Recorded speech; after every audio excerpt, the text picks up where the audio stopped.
Eh bien, salut tout le monde, c'est Oe, Manque d'animation. J'espère que vous allez bien de mon côté, ça va super. Donc, on se retrouve pour les nouvelles licences de la semaine. Donc, cette fois-ci, elle est pas mal chargée. Il y a des rééditions, des nouveautés. Franchement, c'est super varié cette semaine. Et du coup, on va commencer tout de suite. Avant toute chose, n'hésite pas à t'abonner si tu veux suivre mon contenu et à mettre un j'aime si la vidéo t'a plu et à commenter pour me dire quelles sont les licences que tu attends le plus. Et on commence tout de suite. Eh bien, on va attaquer cette semaine avec l'une des rééditions que j'attendais également le plus pour cette année. Il s'agit de Banana Fish de Yoshida Akimi. Donc à savoir, c'était sorti une première fois aux éditions Panini en 19 tomes, mais c'était un papier jaune, c'était pas forcément très agréable niveau lecture, tandis que cette fois-ci, ça va sortir dans un format pareil identique à Eden que je vous ai présenté la semaine dernière, à 20th Century Boys également chez Panini. Donc cette fois-ci, ça va être en un total de 10 volumes. Et donc, de quoi parle Banana Fish? Donc en 1973, au Vietnam, un soldat américain perd la tête et tire sur ses camarades. Dès lors, il ne parle plus, si ce n'est pour laisser échapper parfois ces deux seuls mots, Banana Fish. 12 ans plus tard, à New York, la police enquête sur une série de suicides pour le moins douteux. Un jour, un homme est abattu froidement dans la rue et, avant de mourir, remet à un jeune chef de bande nommé H une mystérieuse substance. Quel lien y a-t-il entre ces morts suspectes? H tente de découvrir la vérité, mais un certain Dino Golzin, parrain de la pègre new-yorkaise, n'hésite pas à lui mettre des bâtons dans les roues. Donc moi, c'est une série que j'attends avec grande impatience, que beaucoup de monde apprécie également. Donc si vous ne la connaissez pas, n'hésitez pas peut-être à la découvrir. Il y a également un animé qui est disponible et de très bonne qualité. Donc c'est à vous de voir. Pourquoi pas compléter du coup l'animé avec une lecture manga pour vous faire un double avis. Après ça, et toujours le 21 avril, on va continuer avec une série courte qui se prénomme Dear Cole.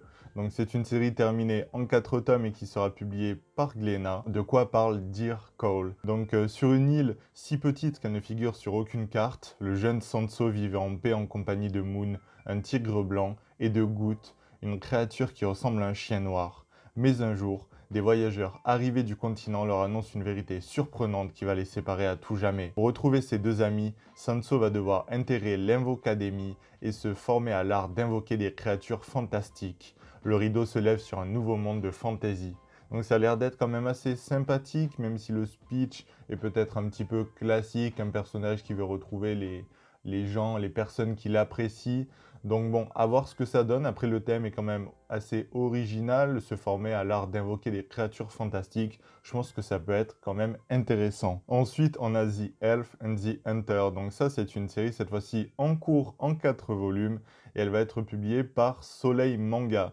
Donc de quoi parle The Elf and the Hunter? Eh bien, dans une petite cabane au fond des bois vit l'elfe artisan Magritte, ainsi que celui qui lui avoue une adoration sans borne, le chasseur humain Yura. Bien qu'ils soient d'âge et d'espèces différents, ils demeurent ensemble et créent des objets fabuleux pour répondre à diverses requêtes. Et si vous jetiez un œil à leur paisible vie, tissée au quotidien dans cet atelier forestier.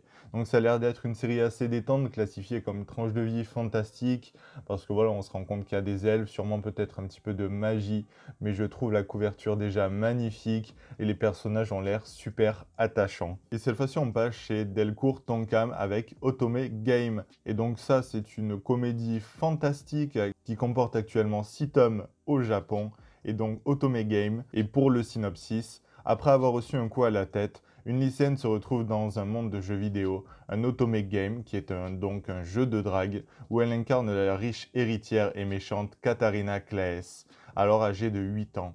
Pour elle, la meilleure fin de ce jeu sera l'exil et la pire, la mort. Sachant que son destin sera scellé à ses 15 ans, Katharina va tout tenter pour éviter ce funeste destin. Donc personnellement, c'est pas une série qui m'attire particulièrement, mais je pense qu'elle saura quand même trouver son public pour son originalité. Et après ça, on passe à l'une des licences que j'attends également le plus, peut-être même plus que Banana Fish. Il s'agit de The Fable.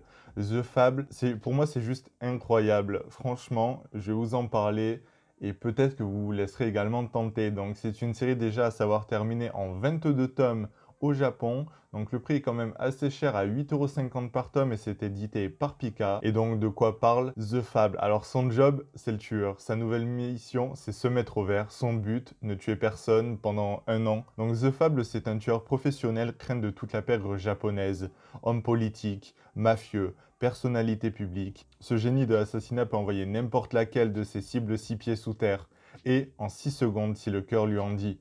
Sauf qu'un beau jour, son commanditaire lui ordonne de tout mettre en pause et de mener une vie d'un citoyen lambda dans la planque d'un clan de Yakuza à Osaka. Interdiction de tuer ou d'attaquer qui que ce soit pendant une année entière. Pour cette arme humaine au tempérament imprévisible, entourée de criminels à la gâchette facile, c'est le plus dur des contrats qui commence. Alors franchement, The Fable, c'est juste incroyablement drôle. Personnellement, moi je l'ai découvert au début en scan et je me suis dit mais comment une œuvre comme ça n'est jamais sortie en France, et quand j'ai eu l'annonce de Pika, j'étais plus qu'heureux parce que c'est réellement une série coup de cœur. Je la trouve juste incroyable par son humour, tout est excellent. Il n'y a pas un chapitre sur lequel je me suis ennuyé. Et cette fois-ci, c'est le Lézard Noir qui va nous réimprimer ou rééditer, je ne sais pas exactement, Dans la prison, qui est une œuvre de Hanawa Kazuichi. Et donc Dans la prison, c'est un ouvrage qui constitue un remarquable témoignage sur les 3 années que l'auteur a passées dans une prison de l'île nord d'Hokkaido, où il avait été incarcéré le 8 décembre 1994 pour détention illégale d'armes à feu. Dans cet habile pamphlet contre le système carcéral nippon, Kazuichi Hanawa rend compte de la vie de cette communauté d'une manière extrêmement scrupuleuse, où une foule de détails prennent une importance qu'ils n'auraient pas à l'extérieur, et élabore une réflexion originale sur sa condition de détenu. Donc ça aussi, c'est une œuvre qui m'intéresse particulièrement. C'est assez rare que ce thème soit abordé, et ce qui est aussi intéressant, c'est que c'est quand même, il parle de lui-même, donc c'est des choses qu'il a réellement vécues, et ça prend toujours une tournure un petit peu plus marquante, je trouve, quand c'est inspiré donc de faits réels. Après ça, on va passer chez Akata avec Papa est unicorne. Donc ça, c'est également un one-shot. Et donc de quoi parle cette série?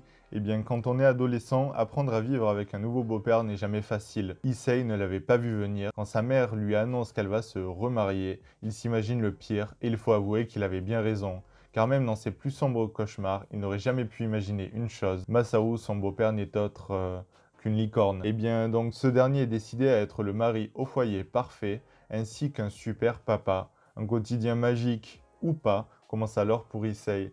Donc moi, c'est une série qui ne m'intéresse pas particulièrement, c'est un one-shot. Après, peut-être que j'attendrai d'avoir des retours de plusieurs personnes pour peut-être me laisser tenter sur cette œuvre-là. Toujours chez Akata, on a Souvenir en bataille. Donc ça a l'air d'être une œuvre déjà peut-être un petit peu plus marquante et plus touchante, je trouve. Et donc, de quoi ça parle? Shikabane n'a jamais connu sa mère. Abandonné par son père, c'est aux côtés de sa grand-mère qu'il vivait, enfant, dans la pauvreté. Mais grâce à la bonté de cette dernière, malgré un quotidien difficile et les propos blessants de ses camarades, il a réussi à grandir et se construire. Devenu adulte, il croyait enfin pouvoir profiter de la vie. Hélas, quand sa grand-mère semble montrer des signes de démence sénile, Shikabane perd pied et ne sait pas comment réagir. Donc ça a l'air d'être vraiment super touchant, je trouve, comme histoire.